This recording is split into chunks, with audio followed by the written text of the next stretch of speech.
Why do you think that the United States is holding back? And obviously, you have this firsthand experience being a fighter pilot in Vietnam, so you've seen a proxy war which is very similar to this one.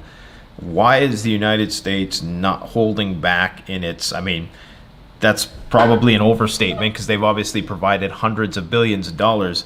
But why aren't they sending the tanks and the like more Abrams, more fighter jets? Why aren't they giving Ukraine full support and only giving it this partial support? Because they have sent a couple of hundred A-10s to Poland that are literally right on the border. The M1 Abrams tank requires a refueling vehicle, and it burns through something like 600 gallons of fuel an hour. Okay, that's the kind of fuel that we used to burn in an F4. Okay, the M1 is so heavy that most of the roads, most of the places they would take it, the M1 is just totally unsuitable for conflict in Ukraine, and the American aircraft wouldn't last 5 minutes in combat. The Russians are using weapons that I never even dreamed of, and it's scary to me they've been so effective. I'll give the Ukrainians credit for being brave enough to go into battle, but they're losing 70 or 80% of the people. In Roman times, to be decimated means you lost 10% of your people. Even the Ukrainians are admitting they're losing 70 to 80% of their combat soldiers every time they put them into combat. This has been a horrible war, and the reason it appears to be slow is Putin is deliberately keeping it slow to keep the number of Russians killed and injured at a minimum. So the ratio between Ukrainian dead and wounded and Russian dead and wounded is probably 6 to 10 to 1.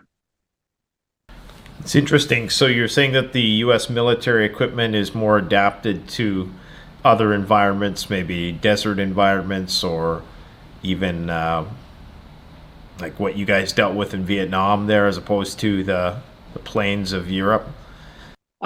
Every war the United States has fought, going back to World War II, the end of World War II, we were not fighting against equal opponents. In Vietnam, we were not fighting for the South Vietnamese. We were fighting for DuPont, and we were fighting for Convair, and we were fighting for Boeing, and we were fighting for Douglas. We were not fighting for freedom. The military-industrial complex has run the United States since the time Eisenhower was president. Both Eisenhower and MacArthur recognized the danger of the military-industrial complex. And the reason that Trump's being indicted and charged in court today is because Trump said he's going to clean out the swamp, and the military-industrial complex doesn't want the swamp cleaned out.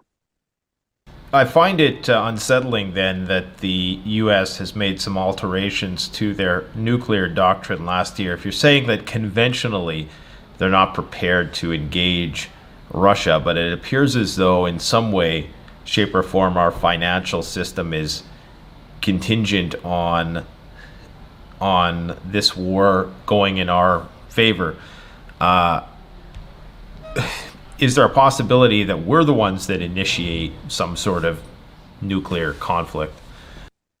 If there is a nuclear conflict, we will be the ones to do it, and we will lose, and we will obviously lose in one day.